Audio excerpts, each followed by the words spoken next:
Everyone welcome to ILS academy for IAS। दोस्तों कैसे आप लोग। आज आप लोगों के लिए एक नया कोर्स लॉन्च करने जा रहे हैं, वो है advance polity batch. But advance polity batch start करने से पहले मैं आपको थोड़ा सा ILS एकेडमी फॉर IAS के बारे में बता दूं। ILS एकेडमी फॉर IAS 2018 में इस्टेब्लिश एक ऐसा प्लेटफॉर्म है जो UPSC सिविल सर्विसेज एग्जामिनेशन की प्रिपरेशन न केवल प्रिपरेशन के हिसाब से करवाता है, साथ ही साथ इस बात का भी इस इंस्टीट्यूट में ध्यान रखा जाता है कि IAS बनने के बाद आपके करियर में जो डिफरेंट डिफरेंट प्रॉब्लम्स आ सकती है, डिफरेंट डिफरेंट चुनौतियाँ आ सकती है, या डिफरेंट डिफरेंट जो पॉलिटिकल सोशल प्रेशर आपको फील करना है, आप उसको किस तरीके से हैंडल करेंगे। कहने का मतलब ये है कि यहाँ पर सिविल सर्विसेज एग्जामिनेशन प्रिपेयर करने के साथ साथ आपको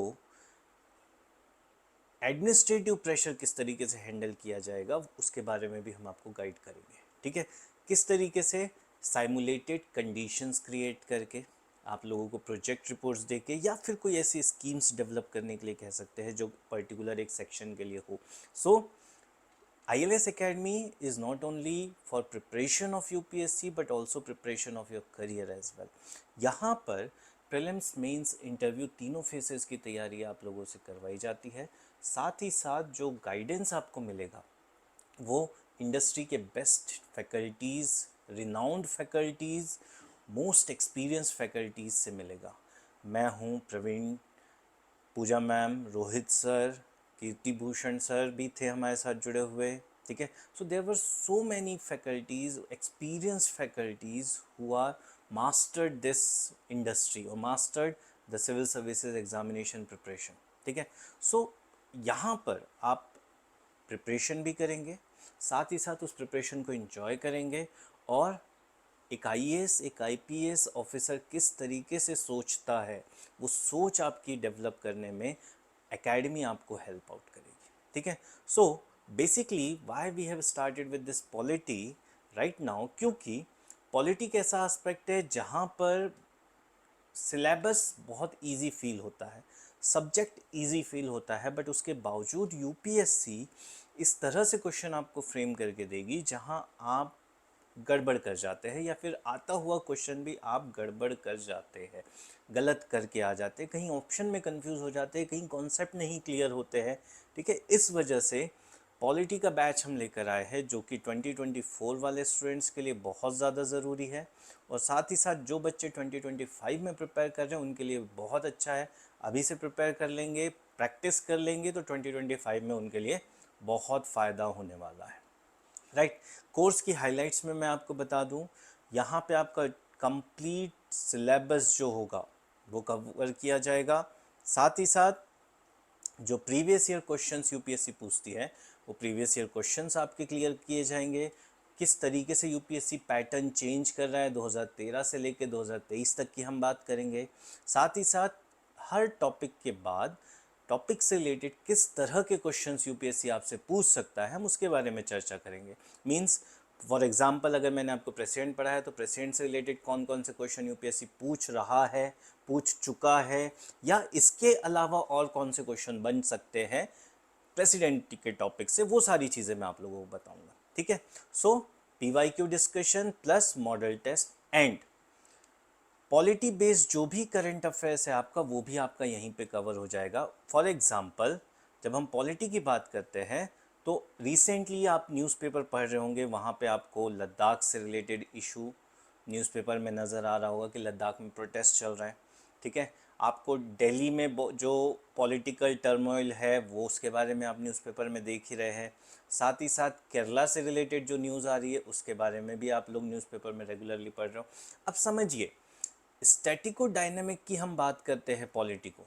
ठीक है, किस तरीके से स्टैटिक भी और डायनेमिक भी दोनों को मिक्स करके पॉलिटी से क्वेश्चन पूछे जाते हैं, और ये पॉलिटी से मिक्स करके क्वेश्चन किस तरीके से पूछे जाते हैं। फॉर एग्जाम्पल जैसे अभी मैंने बात की कि लद्दाख न्यूज़ में चल रहा है, अब ये न्यूज़ में चल रहा है तो लद्दाख का प्रोटेस्ट मूवमेंट कौन लीड कर रहा है, ये सारी चीज़ें तो पूछी नहीं जाएगी। पूछी जाएगी कि लद्दाख में जो प्रोटेस्ट मूवमेंट चल रहा है उसकी डिमांड क्या है। अगर हम डिमांड पे बात करें तो बिल्कुल सही सोच रहे हैं आप, जो बच्चे न्यूज़पेपर पढ़ रहे हैं, it is talking about inclusion of Ladakh in 6th schedule. So UPSC आपसे पूछेगा कि 6 शेड्यूल होता क्या है, यहाँ से रिलेटेड क्या क्या प्रोविज़न है जो गवर्नर को एक्स्ट्रा पावर दे देता है, या फिर who make the rules and regulations for 6 schedule areas, कौन बनाता है, कौन डिक्लेयर करता है। सो न्यूज़ करंट की न्यूज़ नहीं पूछेगा, उसी से रिलेटेड यूपीएससी आपसे पूछेगा what exactly is the topic, what exactly is the basic principle.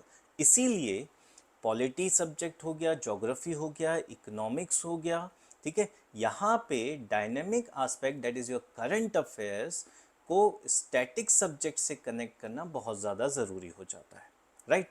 उसी तरीके से दिल्ली में जो पॉलिसीज़ है, या दिल्ली का जो स्टेटहुड का क्वेश्चन आता है, रिपीटेडली यूपीएससी पूछ चुका है, या फिर दिल्ली का जो एडमिनिस्ट्रेटिव स्ट्रक्चर है वहाँ से रिलेटेड यूपीएससी फ्रीक्वेंटली क्वेश्चन पूछ सकता है।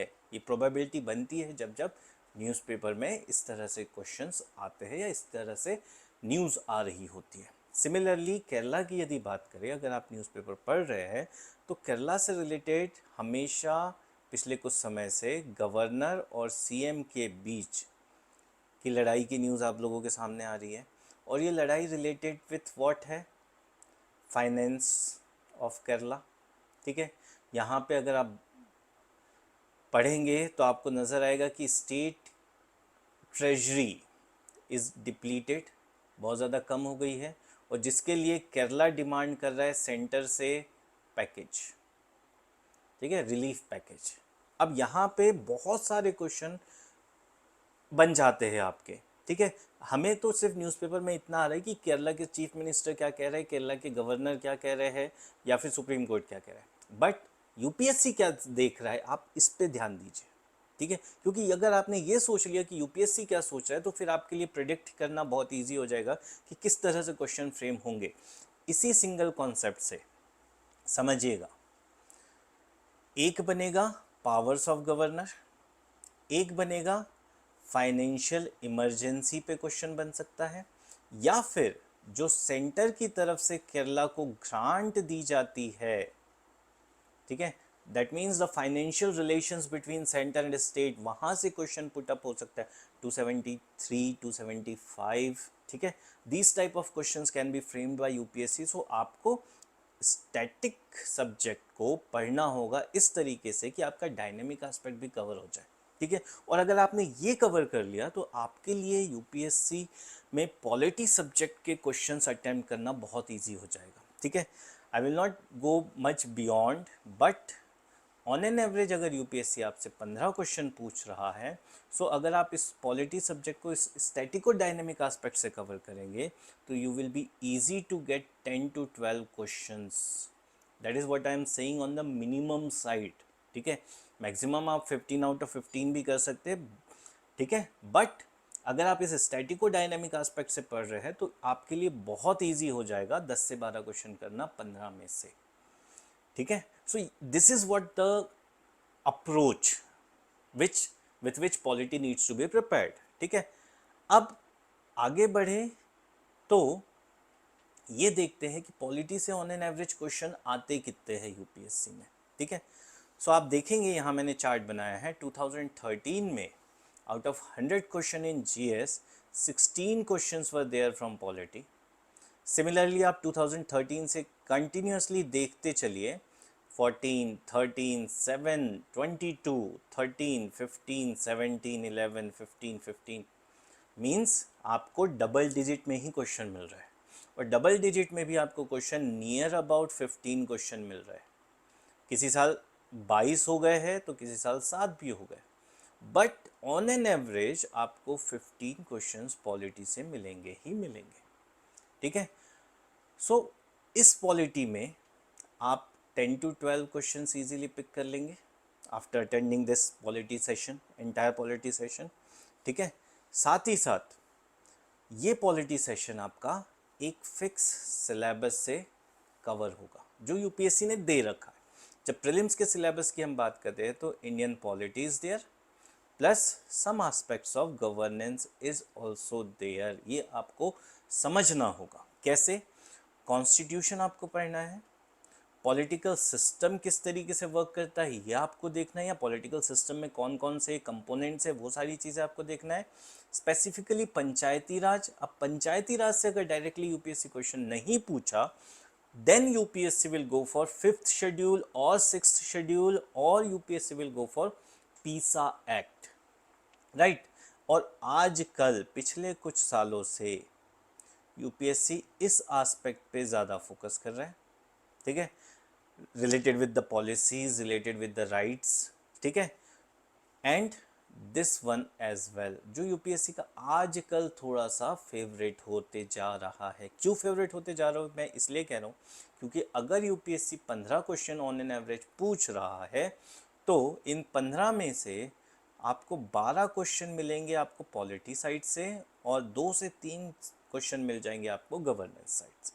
एग्जाम्पल के तौर पे अगर आपने 2023 का पेपर देखा हुआ है, ठीक है, तो वहाँ पर आपको क्वेश्चन मिलेगा related with the advocates,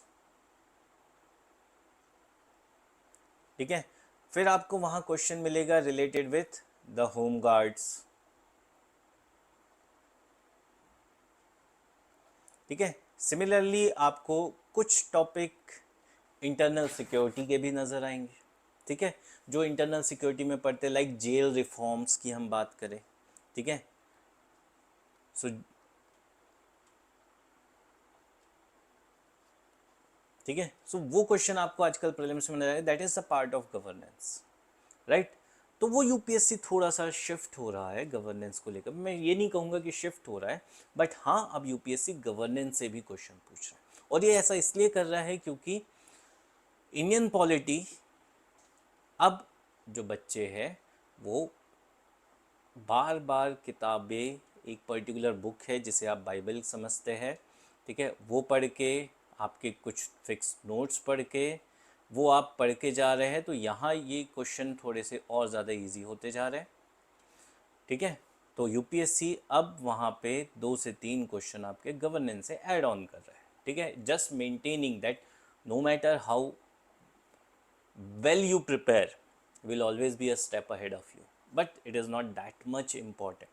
What is important, क्या ज़रूरी है आप लोगों के लिए कि आप किस तरीके से इस सिलेबस को कवर करें जिससे आपका जो प्रीलिम्स है वो इजीली कवर हो जाए। Clear this point. नाउ थोड़ा सा मैं आपको समझाऊं कि अब यूपीएससी किस तरह से क्वेश्चंस को ड्राफ्ट कर रहा है या किस तरीके से क्वेश्चंस को चेंज कर रहा है। चेंज कर रहा है इन द सेंस, नोट्स वही है, कॉन्स्टिट्यूशन वही है, कंटेंट वही है, बट उसी कंटेंट में आपको यूपीएससी किस तरीके से कंफ्यूज करने की कोशिश कर रहा है, किस तरीके से आपका क्वेश्चन का डिफ़िकल्टी लेवल बढ़ाने की कोशिश कर रहा है, वो मैं आपको समझाता हूँ कुछ एग्जाम्पल से। 2023 के क्वेश्चन पेपर में एक क्वेश्चन आया था, आपकी स्क्रीन पे आपको नज़र आ रहा होगा, in India which one of the following constitutional amendments was widely believed to be enacted to overcome the judicial interpretations of fundamental rights। Bharat में निम्नलिखित में से किस संविधान संशोधन के लिए व्यापक रूप से यह माना गया कि उसे मूल अधिकारों की न्यायिक व्याख्या को अधिभूत करने के लिए अधिनियमित किया गया, ठीक है। नाउ जैसे ही हम फंडामेंटल राइट्स, जुडिशियल रिव्यू या जुडिशियल इंटरप्रिटेशंस की बात करते हैं तो केशवानंद भारती केस हो गया, 42nd अमेंडमेंट एक्ट हो गया, ठीक है, या फिर 44th अमेंडमेंट एक्ट हो गया, फर्स्ट अमेंडमेंट एक्ट, ये सारी चीज़ें हमारे दिमाग में आती। बट यहाँ पे क्या हुआ, क्वेश्चन समझिए, widely believed to be enacted, क्या किया गया। अब इसके लिए आप थोड़ी सी यदि हिस्ट्री में जाएंगे तो आफ्टर इंडिपेंडेंस जब कॉन्स्टिट्यूशन ड्राफ्ट हो गया था, उसके बाद जब लैंड रिफॉर्म्स की बात आती थी, गवर्नमेंट लैंड रिफॉर्म करने की सोचती थी और वो लैंड रिफॉर्म नहीं कर पाती थी। क्यों नहीं कर पाती थी? क्योंकि उस समय आर्टिकल 31 मौजूद था, 1950 की मैं बात कर रहा हूँ, ठीक है। 31 राइट टू प्रॉपर्टी दे रहा था, साथ ही साथ article 19 clause 1 sub clause F भी था, दोनों ही राइट टू प्रॉपर्टी दे रहे थे। ऐसे में लैंड रिफॉर्म्स नहीं हो पा रहे। सिमिलरली आर्टिकल 15 था जो कास्ट रिलीजन के बेसिस पे डिस्क्रिमिनेशन करना अलाउ नहीं कर रहा है, जिसकी वजह से सोशल वेलफेयर स्कीम्स नहीं इम्प्लीमेंट हो पा रही हैं। सो ये फंडामेंटल राइट्स दिए गए थे ओरिजिनल कॉन्स्टिट्यूशन में। उसी के लिए फर्स्ट अमेंडमेंट एक्ट से क्या किया गया था, एक नया आर्टिकल ऐड किया गया था, दैट इज 15 क्लॉज 4, जिसमें साफ साफ लिखा था कि the state can make special provisions for the upliftment of socially and educationally backward community including एससीज एंड एसटीज। ठीक है, तो वो क्या किया गया था, फंडामेंटल राइट्स को ही अपग्रेड किया गया था, अमेंड किया गया था और एक और प्रोविजन ऐड किया गया। साथ ही साथ इससे 31A एंड 31B ऐड किया गया था और इसमें साफ साफ लिखा था कि यदि कोई लॉ 9th शेड्यूल में ऐड कर दिया गया है then it will be immune from judicial review. ठीक है, दैट मीन्स जो फर्स्ट स्टेप जो था, जो सबसे पहले किया गया था, that was the first amendment. मतलब कॉन्सेप्ट वही है, यूपीएससी पूछेगा भी वहीं से। ठीक है, बस आपको उन्हीं कॉन्सेप्ट को इस तरीके से समझना है कि आप इजीली क्वेश्चन पेपर अटेम्प्ट कर पाए और क्वेश्चन आपके लिए इजी हो जाए। ठीक है, सिमिलरली एक और एग्जांपल लेते हैं। अगला क्वेश्चन पढ़िए, आपकी स्क्रीन पे नजर आ रहा होगा। यदि भारत के राष्ट्रपति का निर्वाचन भारत के उच्चतम न्यायालय द्वारा शून्य घोषित कर दिया जाता है तो ऐसे विनिश्चय की तिथि से पूर्व राष्ट्रपति के पद के कर्तव्यों के निष्पादन में राष्ट्रपति द्वारा किए गए सभी कृत्य अविधि मान्य हो जाते हैं। इंग्लिश में भी मैं आपको समझा देता हूं कि अगर सुप्रीम कोर्ट ने प्रेसिडेंट का election null and void declare कर दिया तो उस सिनारियो में प्रेसिडेंट ने जितने भी काम किए हैं वो सारे के सारे काम भी नल एंड वॉइड हो जाते हैं। इसे थोड़ा सा डेट वाइज समझ लो। मान लो प्रेसिडेंट का इलेक्शन हुआ 20 जुलाई 2022 को। ठीक है, प्रेसिडेंट साहब बन गए, शपथ ले ली 25 जुलाई को, right. But one of the candidate filed a petition और जिसकी वजह से सुप्रीम कोर्ट ने नवंबर 2022 को प्रेसिडेंट का election null and void declare कर दिया। अब इस ड्यूरेशन में 25 जुलाई से लेकर नवंबर 2022 तक प्रेसिडेंट द्वारा जितने भी एक्ट्स बनाए गए हैं या ऑर्डिनेंस लाए गए हैं, इन ऑर्डिनेंसेस इन एक्ट्स का क्या होगा, ये क्वेश्चन नंबर स्टेटमेंट नंबर 1 कहता है। और ये स्टेटमेंट नंबर क्या कहता है कि वो सारे के सारे एक्ट्स क्या हो जाएंगे, नल एंड वॉइड। अब समझना, हम पढ़ते हैं इलेक्शन, पढ़ते हैं क्वालिफिकेशन, पढ़ते हैं टेन्योर, ओथ, एवरीथिंग, पावर्स। ठीक है, बट ये सारी चीज़ें थोड़ी सी टेक्निकलिटी में आ जाती है। टेक्निकलिटी इन द सेंस कि यहाँ पर दो एस्पेक्ट है। प्रेसिडेंट का जो इलेक्शन है वो नल एंड वॉइड किस बिहाफ पे हो रहा है। यदि बिहाफ जो ग्राउंड्स है वो इलेक्शन है तो जितने भी प्रेसिडेंट ने काम किए हैं वो नल एंड वॉइड नहीं होते। और यदि नल एंड वॉइड डिक्लेयर किया है बिकॉज ऑफ द क्वालिफिकेशन कि जो व्यक्ति प्रेसिडेंट बना है वो प्रॉपरली क्वालिफाइड ही नहीं है या उसने कुछ फॉल्स इन्फॉर्मेशन दी है, तो ऐसी सिनारियो में प्रेसिडेंट जो भी काम करता है वो नल एंड वॉइड डिक्लेयर हो जाते हैं। ठीक है, तो इसका मतलब क्या हुआ, जो क्वेश्चन में स्टेटमेंट में वर्ड लिखा है सभी कृत्य, इसकी वजह से ये स्टेटमेंट हो जाता है गलत। ठीक है, तो प्रेसिडेंट ही है, पढ़ने की टेक्निक या समझने की टेक्निक को आपको थोड़ा सा अपग्रेड करना होगा। सिमिलरली सेकंड स्टेटमेंट पे चलते हैं। राष्ट्रपति के पद के लिए निर्वाचन इस आधार पर मुलतवी किया जा सकता है कि कुछ विधानसभाएं विघटित हो गई है, उनके निर्वाचन अभी होने शेष है। ऐसा कभी नहीं होता है कि राष्ट्रपति का जो चुनाव है वो जस्ट बिकॉज कि कुछ स्टेट लेजिस्लेटिव असेंबलीज नहीं हैं कैंसिल हो जाएगा, ऐसा कुछ नहीं होता है। जैसे अगर आप याद करें, आप 2022 में जब हमने प्रेसिडेंट का इलेक्शन करवाया था उस समय जम्मू कश्मीर में लेजिस्लेटिव असेंबली नहीं थी। ठीक है, जिसकी वजह से इलेक्शन पोस्टपोन नहीं हुआ है। ठीक है, इलेक्शन तब भी हुआ है जिस स्टेट असेंबली में, जिस स्टेट में लेजिस्लेटिव असेंबली नहीं होती, विधानसभा नहीं होती, वो भाग नहीं लेती। ठीक है, और अगर होगी तो भाग ले लेगी, राइट। सो ये क्वेश्चन स्टेटमेंट भी इनकरेक्ट है। कोई विधेयक भारत के राष्ट्रपति को प्रस्तुत किए जाने पर संविधान द्वारा विहित की गई समय सीमा के अंदर राष्ट्रपति को अपनी अनुमति देनी होती है। पहली चीज़ तो संविधान में किसी भी तरह की समय सीमा लिखी ही नहीं है, तो ये स्टेटमेंट भी गलत। सो आंसर इज इनमें से कोई भी नहीं। ठीक है, अब आप समझ रहे हैं कि कॉन्सेप्ट वही है, पॉलिटी वही है, बट यूपीएससी क्या कर रहा है, आपको उन्हीं कॉन्सेप्ट में इस तरीके से क्वेश्चन पूछ रहा है कि आप कंफ्यूज हो जाएंगे डेफिनेटली। ठीक है, और इसके लिए आपको प्रॉपरली चीज़ों को समझना होगा, मल्टीपल रिविजन्स करने होंगे, और जब आप ये मल्टीपल रिविजन्स और प्रॉपरली चीज़ों को समझ जाएंगे, सो मैं ज़्यादा अश्योरेंस आपको नहीं दूंगा, बहुत बड़ा अश्योरेंस नहीं दूंगा, but I will say one thing. ठीक है, दैट इज़ माई एश्योरेंस, और वो एश्योरेंस ये है कि if UPSC will ask 15 questions, ठीक है, so you will be able to solve at least 12 if you are attending this polity module. ठीक है, इतना कॉम्प्रिहेंसिवली आपका पूरा सिलेबस, पूरा पॉलिटी कंप्लीट करवाया जाएगा कि आप आसानी से 12 क्वेश्चंस सॉल्व कर लेंगे, और इन 12 क्वेश्चंस को सॉल्व कर लिया, ठीक है, तो यहाँ फिर आपके जो चांसेस होंगे वो इंक्रीज़ हो जाते हैं प्रीलिम्स क्लियर करने के। ठीक है, क्यों ऐसा कह रहा हूँ मैं, क्योंकि repeatedly prelims is considered as a examination of rejection। ठीक है, समझिएगा इसे, प्रीलिम्स में कभी भी सिलेक्शन की बात ही नहीं होती है, प्रीलिम्स में रिजेक्शन होता है। रिजेक्शन कैसे, 2 लाख 3 लाख बच्चे पेपर दे रहे हैं और उनमें से हम सिर्फ 12-13 हज़ार को सेलेक्ट करके बाकी सबको रिजेक्ट कर रहे हैं। ठीक है, अब 12-13 हज़ार बच्चे वो क्यों प्रीलिम्स क्वालिफाई कर रहे हैं, क्योंकि उन्होंने गलतियां कम की, और जिन्होंने ज़्यादा गलतियां की वो अपने रिजेक्शन की कहानी लिख रहे होते और कुछ नहीं। ठीक है, और जैसे आपने इस स्लाइड में देखा होगा, मैंने सिर्फ पॉलिटी समझाया आपको, अब यहाँ पे वापस आते हैं, समझिए इसे।